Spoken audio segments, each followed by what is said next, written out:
বাড়ি এসে আমাকে ঘর লুটপাট করে নিয়ে গেছে, মোটরসাইকেল, স্বর্ণ, টাকা পয়সা যা কিছু ছিল, গরু বাছুর সব লুটপাট করে নিয়ে গেছে। আর আমার 14 বছরই ছেলে নিয়ে গেছে উঠাই। এদের সঙ্গে তো আপনাদের কোনো শত্রুতা ছিল না, তাই না না? না না, আচ্ছা আচ্ছা আচ্ছা। এদের আমার চিনিও না। আবুল হাসান সহ উনি তুলে নিয়ে গেছে।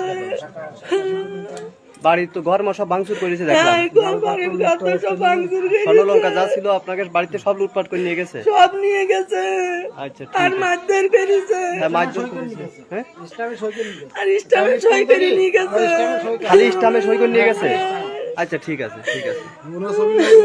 মামা আপনি একটু বলেন বলেন কি হয়েছে বলেন। আমার ওই আমি বাড়ি গরুর খাবার দিচ্ছিলাম, মোটরসাইকেলে 10-12টা মোটরসাইকেলে আসি ও আমাকে বাড়ি অ্যাটাক করে ফেলে ছেলে। আমার এখানে চাইনিজ স্কুল দড়ি মারধর করি ওইখানে সই কর আর বাড়ি কে আছে যা, ঘরের মধ্যে লোকজন গেছে যাই মাল সামানা মোটরসাইকেল টাইকেল দিয়ে ফোন টোন সব টাকা পয়সা লগত যা ছিল বা গলা চেন মেন বাড়ি এলার কানের মানে সব নিয়ে টানি ছিঁড়ি তাবলায় তুলে দড়ি নিয়ে বের করি। ওর মতন আমার ছেলে 14 বছরের ছেলের কিডন্যাপ করে নিয়ে চলে গেছে।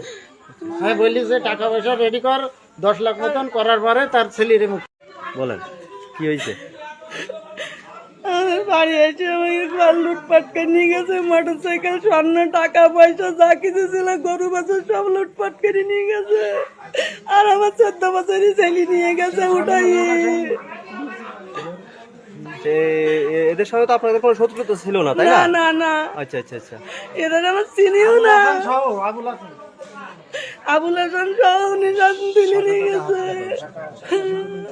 বাড়ির তো ঘর সব ভাঙচুর করেছে দেখলাম। হ্যাঁ, বাড়ির ঘর তো সব ভাঙচুর করে স্বর্ণলঙ্কা যা ছিল আপনাকে বাড়িতে সব লুটপাট করে নিয়ে গেছে। সব নিয়ে গেছে। আচ্ছা ঠিক আর আছে। মারধর করেছে। হ্যাঁ মারধর করেছে। হ্যাঁ আর স্টামে সই করে নিয়ে গেছে। খালি স্টামে সই করে নিয়ে গেছে। আচ্ছা ঠিক আছে ঠিক আছে। মামা আপনি একটু বলেন কি হয়েছে বলেন। আমার ওই আমি বাড়ি গরুর খাবার দিচ্ছিলাম, মোটরসাইকেলে 10-12টা মোটরসাইকেলে আসি ও আমাকে বাড়ি অ্যাটাক করে ফেলে ছেলে। আমার এখানে চাইনিজ স্কুল দড়ি মারধর করি ওইখানে সই কর আর বাড়ি কে আছে যা, ঘরের মধ্যে লোকজন গেছে যাই মাল সামানা মোটরসাইকেল টাইকেল দিয়ে ফোন টোন সব টাকা পয়সা লগত যা ছিল বা গলা চেন মেন বাড়ি এলার কানের মানে সব নিয়ে টানি ছিঁড়ি তাবলায় তুলে দড়ি নিয়ে বের করি। ওর মতন আমার ছেলে 14 বছরের ছেলের কিডন্যাপ করে নিয়ে চলে গেছে। আমি বললি যে টাকা পয়সা রেডি কর 10 লাখ মতন করার পরে তার ছেলের মুক্তি দেবো। সাদা স্টামে সই করতেলাম না তো আমার চাইনিজ স্কুল গলায়। আচ্ছা ঠিক আছে।